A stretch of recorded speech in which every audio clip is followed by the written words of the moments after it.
আসসালামু আলাইকুম, নার্গিস মজিদ লিমা স্বাগত জানাচ্ছি এনটিভির মধ্যরাতের খবরে। ক্রাউন সিমেন্ট শিরোনাম দেখছিলেন, এবার পুরো খবর।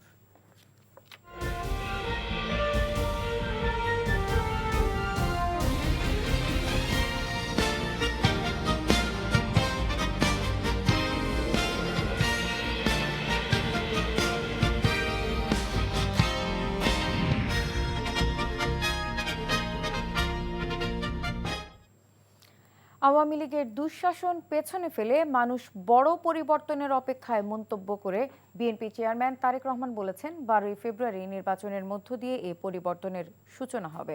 বলেছেন, যে কোনো মূল্যে মানুষের ভোটাধিকার নিশ্চিত করতে হবে। নির্বাচিত সরকারই কেবল পারে সমস্যার সমাধান করতে।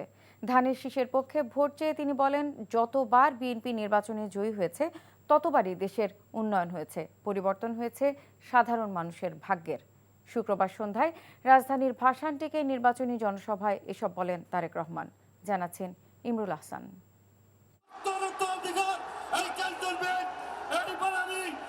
প্রচারণার দ্বিতীয় দিন নিজ নির্বাচনী আসন ঢাকা 17তে জনসভা বিএনপি চেয়ারম্যানের। সবার আগে বাংলাদেশ। তিল ধারণের ঠাঁই ছিল না ভাসানটেকের বিআরপি মাঠে। তারেক রহমান এই এলাকার প্রার্থী হওয়ায় বাড়তি উচ্ছ্বাস ছিল নেতাকর্মী আর সমর্থকদের। ভোটারদের মঞ্চে ডেকে এলাকার সমস্যা মনোযোগ দিয়ে শোনেন বিএনপি প্রধান। করতে হবে, মূল কাজটা কি করতে হবে? আসসালামু আলাইকুম। আমরা বস্তিবাসী, আমাদের কিছুই নেই। আমরা চাই যে আমাদের একটা পুনর্বাসন হোক। জয়ী হলে এসব সমস্যার সমাধানের আশ্বাস দেন তিনি। নিজের জন্য ভোটও চান এলাকাবাসীর কাছে। আমিও এলাকায় গত 50 বছর যাবৎ বড় হয়েছি, যদিও মধ্যখানে অনেকদিন বাইরে থাকতে হয়েছে আমাকে। তারপরে আমি আপনাদেরই একজন। স্বাভাবিকভাবে আজকে যখন আমি এই এলাকার প্রার্থী হয়েছি, আমি আপনাদেরকে এতটুকু বলতে পারি, ইনশাআল্লাহ আপনাদের দেওয়া আল্লাহর রহমতে আগামী নির্বাচনে আমি জয়ী হলে এবং ধানের শীষ সরকার গঠনে সক্ষম হলে, আজকে এই যে কয়জন মানুষ আপনাদের সকলের পক্ষ থেকে এখানে উপস্থিত হাজার হাজার এই এলাকাবাসীর পক্ষ থেকে যেই সমস্যার কথা বলে গেছে, পুনর্বাসন সহ অন্য যেই সমস্যাগুলো বলে গেছে, কিন্তু পুনর্বাসনটিকে মূল সমস্যা বলেছে, ইনশাআল্লাহ আমরা সেই সমস্যার সমাধান করব এই এলাকার মানুষের জন্য। আপনাদের এই এলাকার সন্তান হিসেবে এইটুকু ওয়াদা আপনাদের কাছে আমি করে গেলাম আজকে। একই সাথে সারা দেশে বিএনপির প্রার্থীকে জয়ী করতে জনগণের প্রতি আহ্বান জানান তারেক রহমান। আমরা অতীতে দেখেছি এই জনগণের পাশে কারা এসে দাঁড়িয়েছে। কাজেই আমরা যদি অতীতের সবগুলো কাজ বিবেচনা করি, আমরা দেখব একমাত্র ধানের শীষকে যতবার নির্বাচিত করেছে এই দেশের মানুষ, ততবারই এই দেশের উন্নয়ন হয়েছে, দেশের মানুষের ভাগ্যের একটু হলেও পরিবর্তন হয়েছে, ভালো পরিবর্তন হয়েছে। কাজে আসুন, আমি ধানের শীষের প্রার্থী হিসাবে আপনাদের কাছে আমি ধানের শীষের পক্ষে ভোট চেয়ে যাচ্ছি। একই সাথে আপনাদেরকে আমি অনুরোধ করছি, যেই পরিকল্পনার কথাগুলো আপনাদের সামনে আমি তুলে ধরলাম, সেই পরিকল্পনাগুলোকে যদি বাস্তবায়ন করতে হয়, তাহলে সমগ্র বাংলাদেশে ধানের শীষকে জয়যুক্ত করতে হবে। ক্ষমতায় গেলে কর্মসংস্থান সৃষ্টিতে ব্যাপক উদ্যোগ নেওয়ার প্রতিশ্রুতি দেন তারেক রহমান। একই সাথে দেয়া হবে ফ্যামিলি কার্ড ও কৃষি কার্ড। ফ্যাসিবাদী শক্তি সব সেক্টরকে ধ্বংস করে দিয়ে গেছে মন্তব্য করে তিনি বলেন, দেশ পুনর্নির্মাণের সুযোগ ফেব্রুয়ারির নির্বাচন। আমরা দেখেছি গত 15-16 বছর কি হয়েছে দেশে। গত 2024-এর 5ই আগস্ট দেশে একটি পরিবর্তন হয়েছে। আমি মনে করি সমগ্র বাংলাদেশের মানুষ একটি পরিবর্তন চায়, ভালো পরিবর্তন চায়। ঠিক বলেছে? জি, পরিবর্তন চায়। কি পরিবর্তন চায়? পরিবর্তন চায় যে মানুষের সমস্যার যাতে সমাধান হোক, দেশে যাতে সুশাসন প্রতিষ্ঠিত হোক। বিগত 15 বছরে আমিডামি নির্বাচন হয়েছে উল্লেখ করে বিএনপির চেয়ারম্যান বলেন, এই কারণে ছিল না কোনো জবাবদিহি। এলাকার সমস্যার সমাধান যদি করতে হয়, দেশের উন্নয়ন যদি করতে হয়, তাহলে অবশ্যই আমাদেরকে গণতন্ত্রের যাত্রা শুরু করতে হবে। আমাদেরকে নিশ্চিত করতে হবে যাতে মানুষ ভোট দিতে পারে এবং ভোট দিয়ে তার নিজের প্রতিনিধিকে নির্বাচিত করতে পারে, অর্থাৎ জবাবদিহিতা থাকতে হবে। নতুন বাংলাদেশ গড়তে ঢাকাবাসী সমর্থন চাইলেন বিএনপির চেয়ারম্যান। বললেন, ক্ষমতায় গেলে ধাপে ধাপে বাস্তবায়ন করা হবে 31 দফার রূপরেখা। একই সাথে নির্বাচন নিয়ে যে কোনো ষড়যন্ত্রের ব্যাপারে সজাগ থাকার আহ্বানও জানান তারেক রহমান। Imrul Ahsan, NTV news, Dhaka.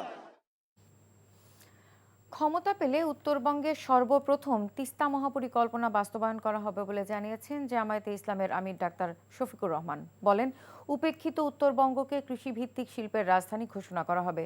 কেউ ভোট ডাকাতি করতে আসলে রুখে দেওয়ার আহ্বান জানিয়ে জামায়াতে আমির বলেন, নতুন করে কোনো দুর্বৃত্তের স্থান এদেশে হবে না। শুক্রবার দিনভর উত্তরবঙ্গের 4 জেলার বিভিন্ন নির্বাচনী জনসভায় 10 দলের নেতারা বলেন, ডাক্তার শফিকুর রহমান প্রধানমন্ত্রী হলে পূরণ হবে জন আকাঙ্ক্ষা।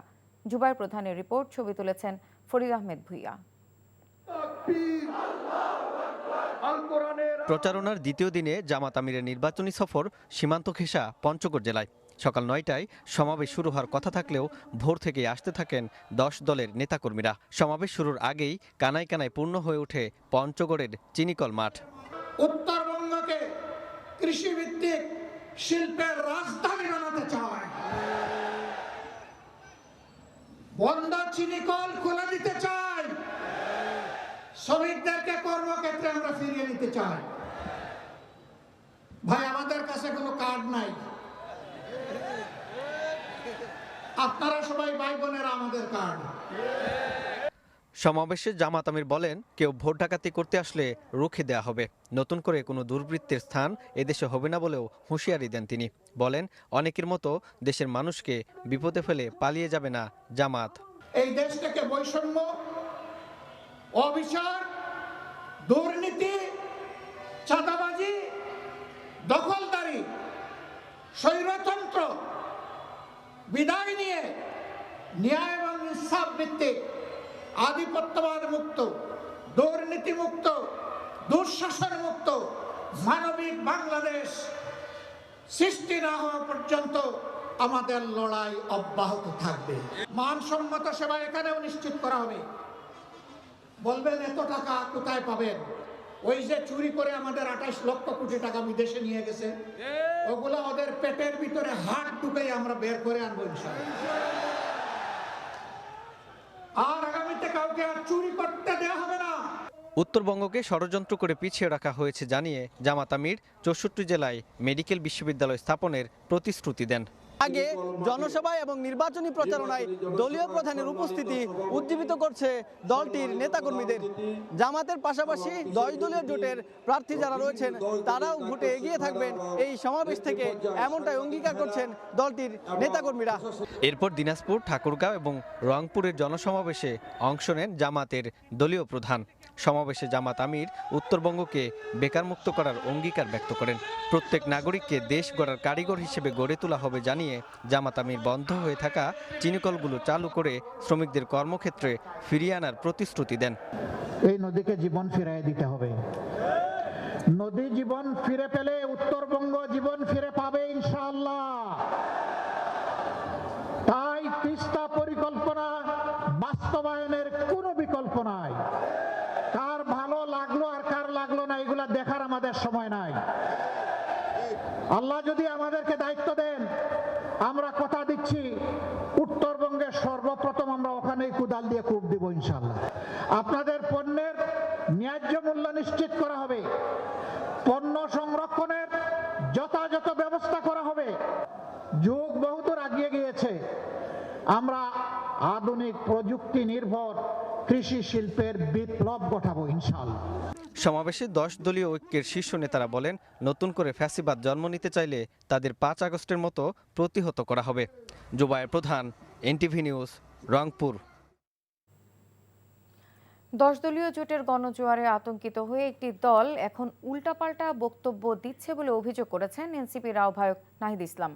ঢাকা 11 আসনে নির্বাচনী প্রচার উদ্বোধন করেন তিনি। নাহিদ বলেন, 10 দল ঐক্যবদ্ধভাবে আগামী দিনে একটি ইনসাফ ভিত্তিক সমাজ প্রতিষ্ঠার লক্ষ্যে কাজ করবে।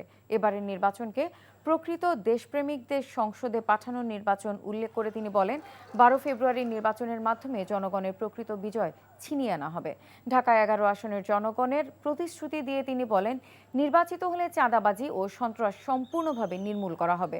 গণভোটে হ্যাঁ ভোট দেওয়ার আহ্বান জানিয়ে তিনি বলেন, হ্যাঁ ভোটের মাধ্যমেই সুশাসন নিশ্চিত করা সম্ভব। এক চাঁদাবাজ চলে যাবে, নতুন চাঁদাবাজ তৈরি হবে।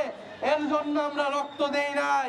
সারা বাংলাদেশের ছাত্র জনতা, শ্রমিক, মহিলা আমাদের পক্ষে যেভাবে রাস্তায় নেমেছে, বাসায় বাসায় গিয়ে প্রচারণা করছে, জনজোয়ারকে ভয় পেয়ে গিয়েছে একটি দল। এই জনজোয়ারকে ভয় পেয়ে এখন নানান ধরনের বিভ্রান্তিমূলক কথাবার্তা ছড়ানো হচ্ছে। সৌদি আরবের জেদ্দায় মেধা, শ্রম ও সততা দিয়ে নিজস্ব প্রতিষ্ঠান গড়ে তুলেছেন প্রবাসীরা। এনটিভি জেদ্দা প্রতিনিধি মাসুদ সেলিম জানান, জেদ্দায় বাওয়াদি আফিয়া ক্লিনিক সংলগ্নে নয়ন ট্রাভেলস এন্ড ট্যুরিজম ও কার্গো সার্ভিসের দ্বিতীয় শাখার উদ্বোধনী অনুষ্ঠানে এসব কথা জানান প্রতিষ্ঠানটির ম্যানেজিং ডিরেক্টর আব্দুল আহাদ নয়ন। তার প্রতিষ্ঠানের কর্মসংস্থান হয়েছে বাংলাদেশিদের। এতে দেশে অব্যাহত রয়েছে রেমিটেন্স প্রবাহ। অনুষ্ঠানে অন্যান্যের মধ্যে উপস্থিত ছিলেন নুরুল হক বাবলু, সবুজ রহমান, আনোয়ার হোসেন মোবারক, কফিল উদ্দিন, রুহুল আমিন ও বেলাল হোসেন। সৌদি ভিশন 2030 বাস্তবায়নে দেশটিতে বিনিয়োগ করছেন বাংলাদেশিরাও। এনটিভি সৌদি আরব প্রতিনিধি ফারুক আহমেদ চান জানান, এরই ধারাবাহিকতায় রিয়াদের বাথা 5 বিল্ডিংয়ে ক্যামেরা ওয়ার্ল্ডের 5ম শাখা মাম বিজনেস লিমিটেড সিকিউরিটির যাত্রা শুরু হয়েছে। বাংলাদেশি প্রতিষ্ঠানটি উদ্বোধন করেন এর স্বত্বাধিকারী লক্ষ্মীপুরের সন্তান আসলাম আহমেদ মোর্শেদ। উপস্থিত ছিলেন দাওয়া টেকনোলজির কান্ট্রি ম্যানেজার ওয়েনমা, এস্টেলের country manager junior Estel, Dahua টেকনোলজির পরিচালক দানেশ, চ্যানেল ডিরেক্টর আলিশা, ডাক্তার গোলাম হাসনাইন সোহান, জিয়াউদ্দিন, তাজুল ইসলাম গাজী সহ অন্যরা। এই ছিল মধ্যরাতের খবরে। এই খবরের ভিডিও সহ আপডেট জানতে ভিজিট করুন এনটিভি অনলাইন www.ntvbd.com। এছাড়াও এনটিভির জনপ্রিয় সব অনুষ্ঠান ও খবরের আপডেট জানতে ভিজিট করুন আমাদের ইউটিউব ও ভেরিফাইড ফেসবুক পেজে। ধন্যবাদ সবাইকে।